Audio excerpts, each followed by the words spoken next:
Thanks, Victoria. So Adrian Peterson is certainly a future Hall of Famer and exceeded expectations with the Redskins this season. Louis Riddick is back with us. I'm going to start with you. What is Adrian Peterson at this point in his career? What he is he's a miracle. He's defining conventional thinking as far as what a guy who has as many touches as he has had and has the wear and tear on his body that he has had. He's defying conventional wisdom as to what he should be continuing to be able to produce.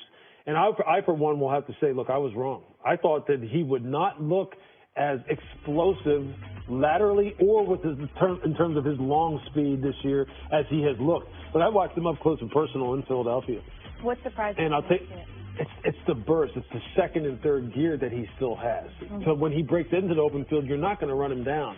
And then probably even more so, there's a difference between, look, I can run pretty good straight ahead. If you tell me to change direction at this point in time, all kinds of things are going to break apart. You're going to hear all kinds of grunts and groans and noises.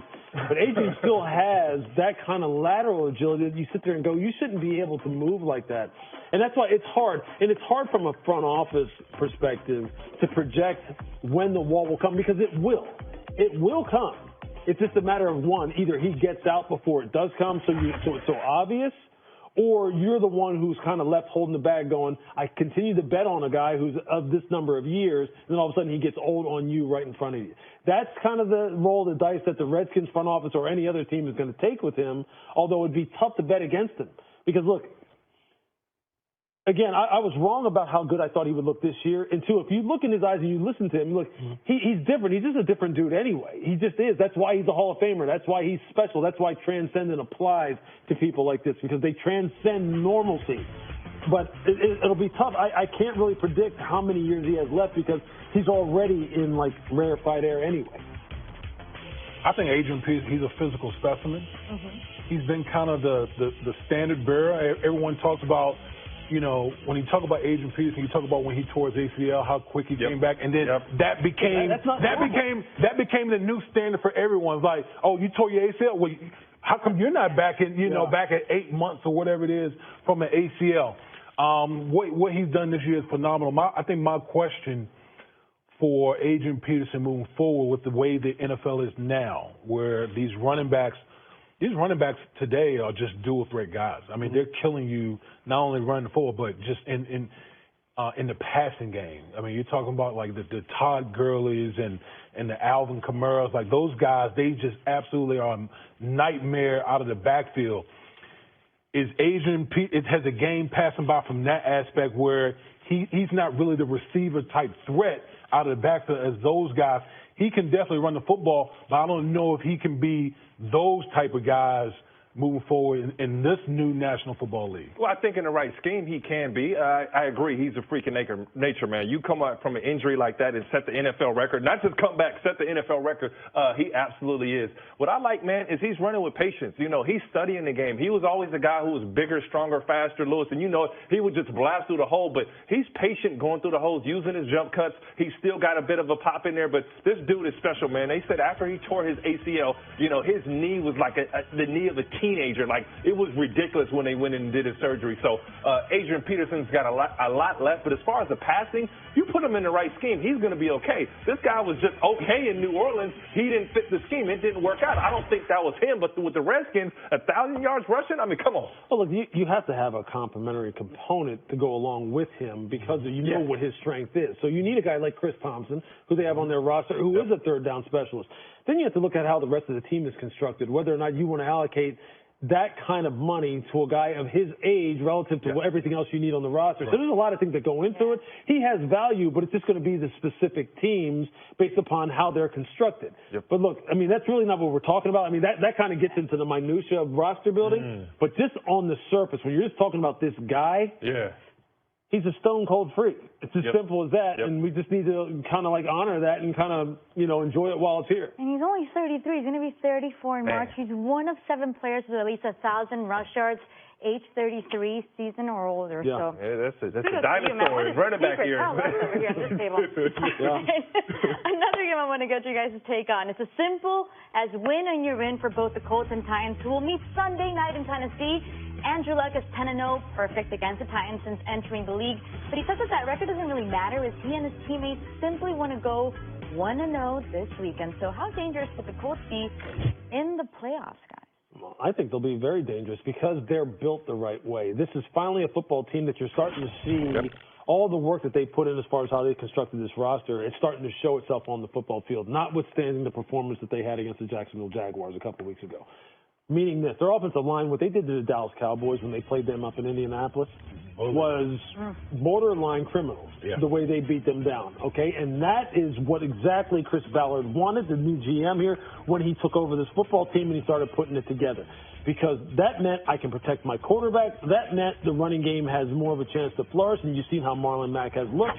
That meant that now we are much more well-balanced. And then on the defensive side, we've talked about it, and I'm sure you've talked about Darius Leonard many different times. This is a kid who has taken the league by storm, or rather, he should be taking the league by storm in terms of how much we talk about him, because he is dynamite. He is an absolute tackling machine, blitzing machine, pass coverage machine. He's an all-around player. So they have got components on both sides of the football now to really set themselves up not only for the future but for the present. I believe they'll beat the Tennessee Titans.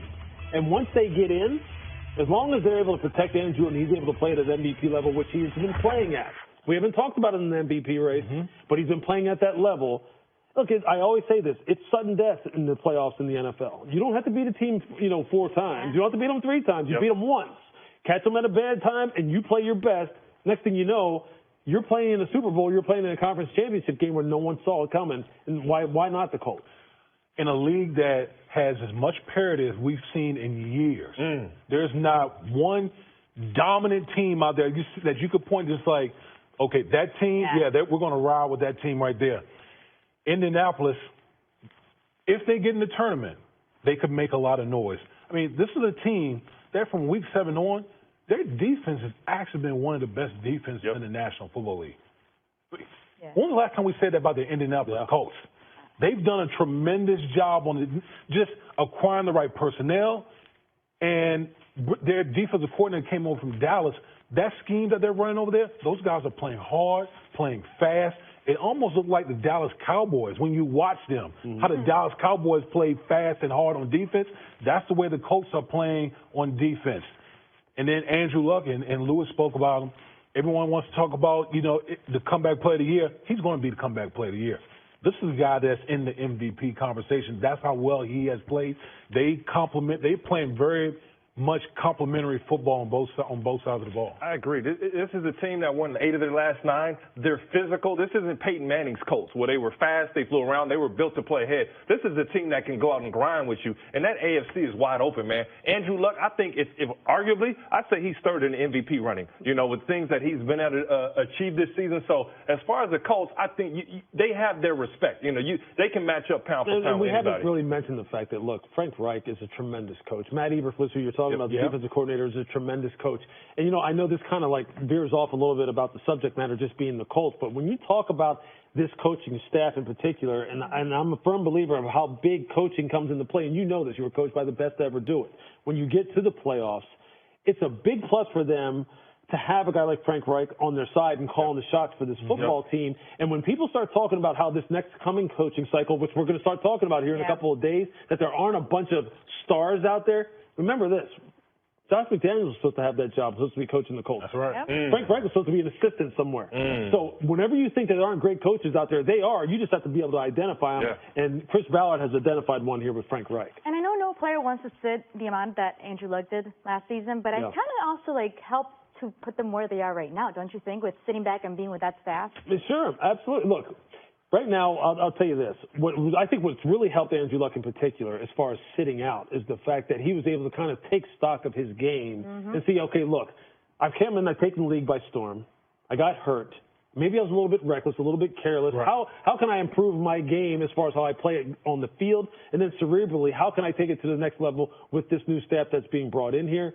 And right now, he's just taken off, and now he has taken his game to a whole new level, which is scary. Well, with Luck out, they don't take the Aaron Rodgers route, and they say we got to be able to run the ball, we got to defend, we got to be physical, and then instead of just saying we're not going to go out and draft guys to take care of Luck, and he can just do it all himself, and now he's got help.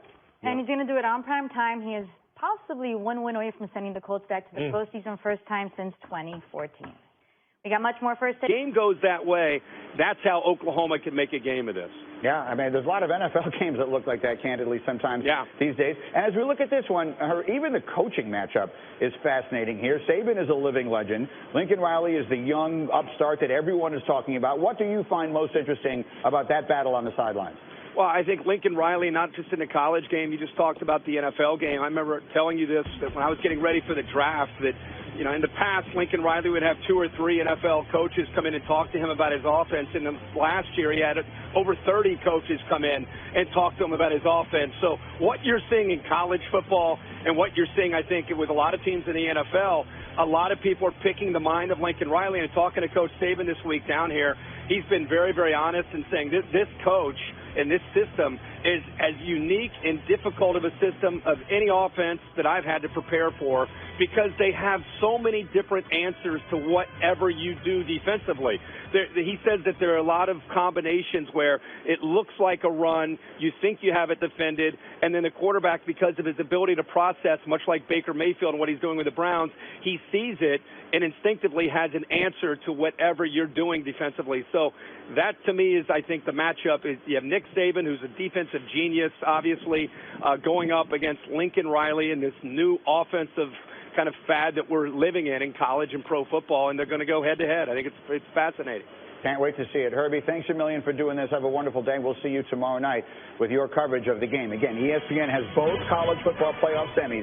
Kick it off with number 2 Clemson, number 3 Notre Dame, the Goodyear Cotton Bowl Classic, 4 o'clock Eastern tomorrow. And then it's number 1 Alabama, number 4 Oklahoma, Capital One Orange Bowl. And remember, both these games are live on the ESPN app, so you can watch them from anywhere you may be.